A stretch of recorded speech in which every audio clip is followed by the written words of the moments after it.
இந்த டே எனக்கு ரொம்ப ஸ்பெஷலான டே. ஏன் அப்படின்னா எப்போவுமே நான் ஒன்று நினைப்பேன், அது ஒரு நடக்கும். ஆனால் அன்றைக்கி நான் எதிர்பார்க்காத ஒரு நடந்துச்சு. அதனால் என்னன்னா எனக்கு வந்து பஜ்ஜி சாப்பிடணும்னு பயங்கரமாக கிரேவிங்ஸ் வந்துடுச்சா. அதனால் அருண்கிட்ட வந்து காலையிலே சொல்லி அனுப்பிச்சிட்டேன், வரும்போது பஜ்ஜி மாவு வாங்கிட்டு வா அப்படின்னு. பார்த்தா மதியானம்லாம் பயங்கரமாக மழை பெய்ய ஆரம்பிச்சிருச்சு. நான் வந்துட்டு எப்படின்னா மழை பெய்யும் போது சூடாக ஏதாவது ஸ்நாக்ஸ் சாப்பிட்டா நல்லா இருக்குமே அப்படின்றதெல்லாம் கிடையாது. அந்த டைமில் நல்லா படுத்து தூங்கினா சூப்பராக இருக்கும்ல அப்படின்றாரு.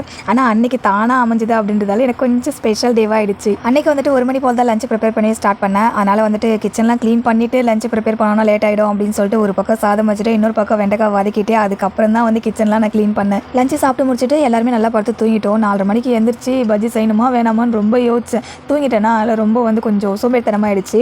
அம்மாகிட்டையும் அருண்கிட்டையும் பஜ்ஜி செய்யட்டுமான்னு கேட்டால் வேணாம் அப்படின்ட்டாங்க. ஆனால் செஞ்ச உடனே அது காலி பண்ணது அவங்க 2 பேரும் தான். செய்கிற பஜ்ஜி எல்லாத்தையுமே நானே சாப்பிடுவோம் போல அந்தளவுக்கு ஆசையாக இருந்துச்சு செய்யும்போது. ஆனால் 2 பஜ்ஜி மேலே சாப்பிடவே முடியல.